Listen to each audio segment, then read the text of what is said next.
Now begin the Honourable Leader of the Opposition. Thank you very much, Mr. Speaker. So what we have before us with the WE corruption scandal is an organization that receives sole source contracts from the government, from the taxpayer. They then set up a real estate company and gobble up over $40 million worth of prime downtown Toronto real estate. They also pay members of the Prime Minister's immediate family cash for speaking engagements. And they also provide a huge platform for Liberals to do their campaigning. They even did an election-style ad promoting the Prime Minister himself. But they get into trouble, Mr. Speaker. Red flags start going up about their bank covenant. Members of the board resign. And so they lobby the government. The government gives them another sole source contract that they are able to take $40 million worth of administration fees from. Canadians rightly are concerned by this kind of you scratch my back, I scratch your back type of relationship with a Liberal-friendly organization. So I have a series of very simple yes or no questions to help Canadians understand the depths of this scandal. Was the Prime Minister aware that the agreement that he signed with this organization was not with the WE charity itself, but was with a shell corporation that has no assets and no history of charitable work? The Right Honourable Prime Minister. Mr. Speaker, as was made clear at committee, the nonpartisan public service recommended this approach as the only way to deliver this program in the timeline required this summer during COVID. Last week, I acknowledged that I should have recused myself, and I apologized. But our goal was and is to provide opportunities for students to serve in their communities right across the country in this unprecedented time. Obviously, the way it unfolded was regrettable, and the program is no longer unfolding as we'd said.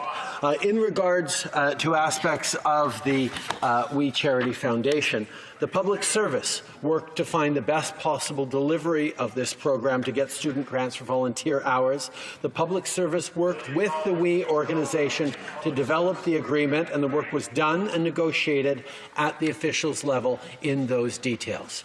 We have consistently approached as a way of empowering young people across the country the way other governments of all stripes have worked with this organization in the past.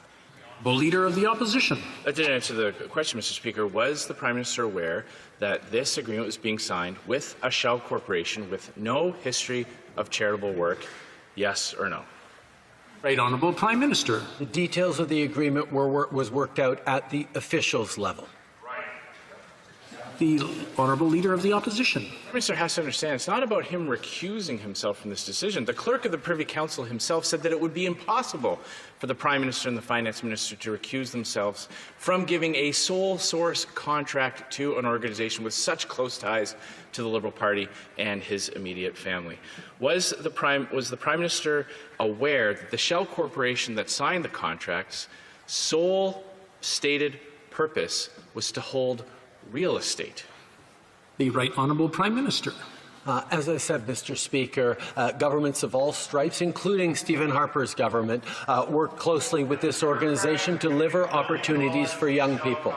When it came to negotiating the specific contract with this organization, the civil service worked out the details of that. I'm just going to pause and stop the clock for a second. I understand that it's very emotional and it gets very tense in here sometimes, but coaching somebody with answers probably isn't the right way to have these sessions. I just want to point that out to those who are shouting across from one side or the other. The Honourable Leader of the Opposition. Did the Prime Minister or anyone in his office receive the unsolicited proposal that Craig Kielburger sent to officials on April 9th? Yes or no?